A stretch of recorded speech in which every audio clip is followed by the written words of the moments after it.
taking shortcuts to avoid frustration and are causing more frustration. I remember getting dressed, tying my shoelaces, and then deciding that I wanted to change my trousers. And because I was annoyed about the fact that that meant I would have to take off my shoes, put them back on, and then tie them, I decided to just take off my trousers while I was wearing my shoes, and I just got stuck.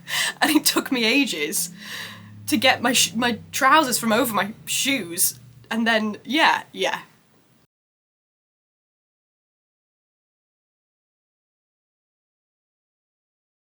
Hello, welcome to The Play Philosophy. I'm Rach, and The Play Philosophy is where I share playful and creative ways for you to understand yourself and be yourself confidently in the world with all of the colour and chaos that we bring.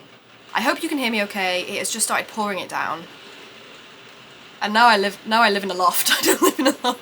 Sorry, I've just moved house and I have stairs. I've lived in flats for like 8 years. I now have a house with 3 floors, and I'm so ecstatic about that I just like to slip it into conversation casually. What I was trying to say is my office is in the loft and it started raining, and rather than try and solve whether that's causing a microphone issue, I'm just going to tell you about it and then apologise, because honestly, I am not in a groove today at all, and I've been sat here for the last 30 minutes trying to say stuff and it's just not coming out. But I really wanted to stick to my Friday commitment to release a video because I enjoy it and it is important to me, but it is just, you're just gonna get what you're given this Friday. Is that how YouTube works? Is that how the algorithm works? Put up with what I've got to say. That is really noisy. I'd pause and just listen to that back and check, and it is quite noisy. So consider that either some kind of ASMR vibe or a white noise, brown noise vibe. But I've actually just waited a little bit until it's died down. But the good news is, in a crazy twist of fate, it's given me some inspiration as to the topic of this video, which is now going to be about, you're really just like live and happening with me here, frustration tolerance. Very interesting.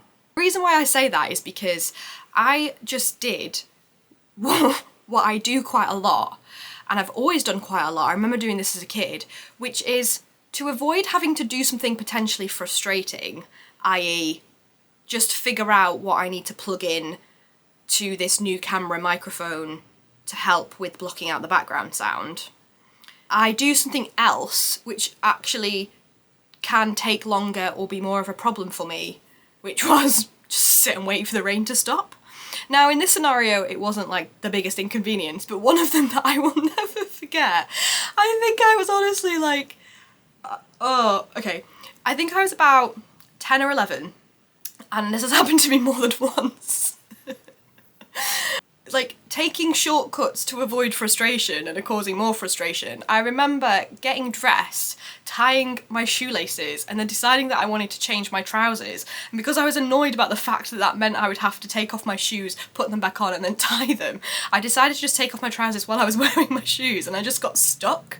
And it took me ages to get my trousers from over my shoes, and then, yeah.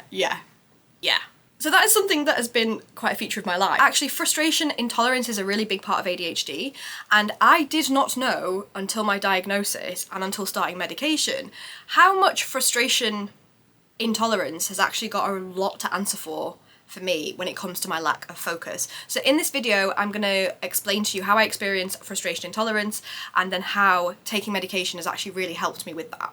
So I guess to some degree I've always had an awareness that I get frustrated quite easily, but it's only around specific things. So it's things like, you know, when I'm painting, for example, like I've done work before on my house and I'll be like painting walls. I have no issue with painting like the big stuff, but if you want me to do any of the detailed fine line work, I just would like avoid it like the plague. Like, it annoys me and I don't want to do it, and I'll give it a little bit of a go, but then I have like almost a childlike reaction that's like, nah, I don't want to do that anymore, we're not going to do it. I never really thought that it was a problem, or I don't know, it was just something that I was used to, didn't really think about it. I'm going to actually do a video in the next couple of weeks as like a 6-month touch point around my medication, because it's really given me loads of insights into what it has helped me with and what hasn't helped me with, and how that's changed over time, and I have a lot of stuff to say about that. But there's one aspect of it here that has really like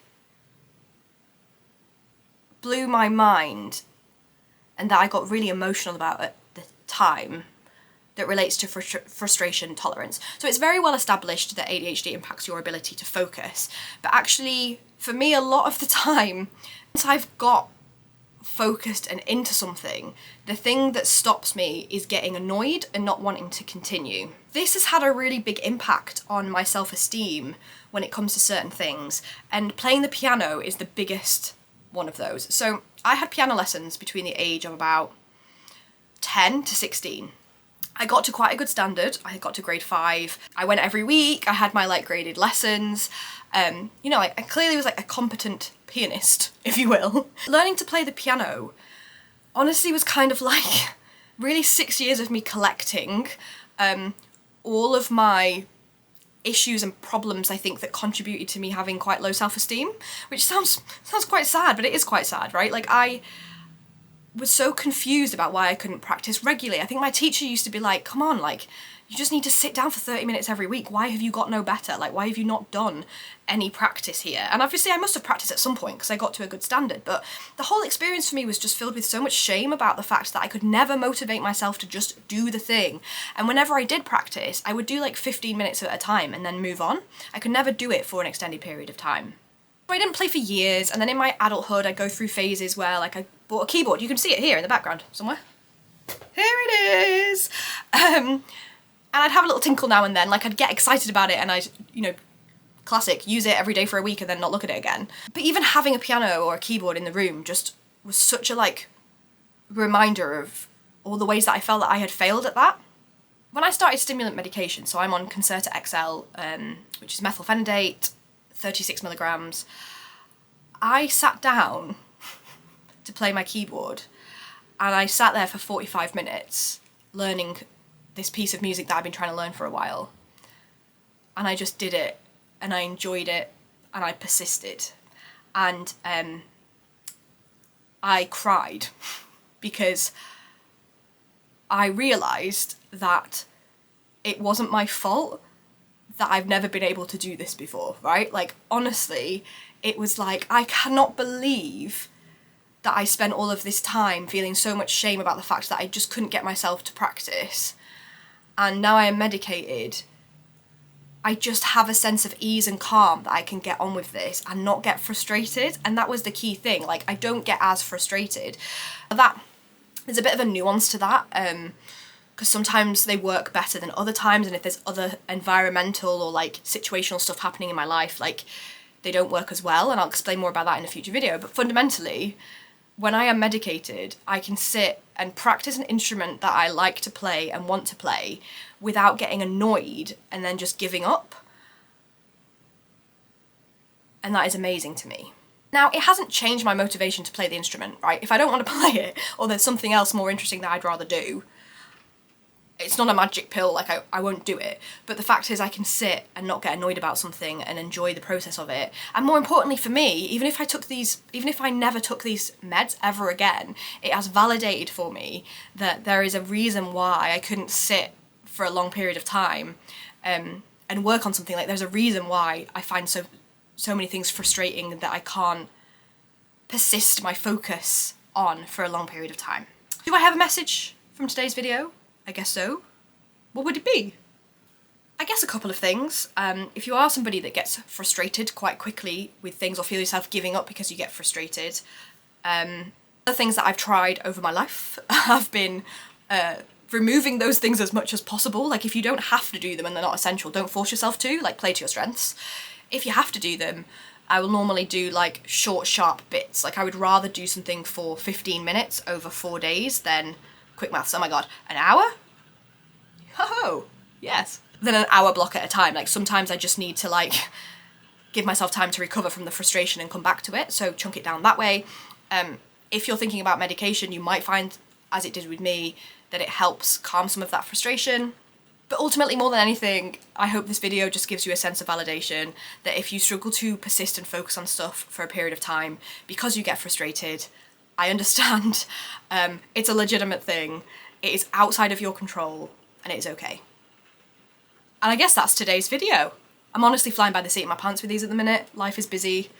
I want to prioritise this, but I'm trying to just like manage my energy, having just gone back to work after 6 weeks. 6 weeks and just moved house. Let me know in the comments if you have any extra tips or thoughts or reflections about feeling frustration. If you haven't subscribed already, please do! Click the little subscribe-y, like the video, and I'll see you again next Friday.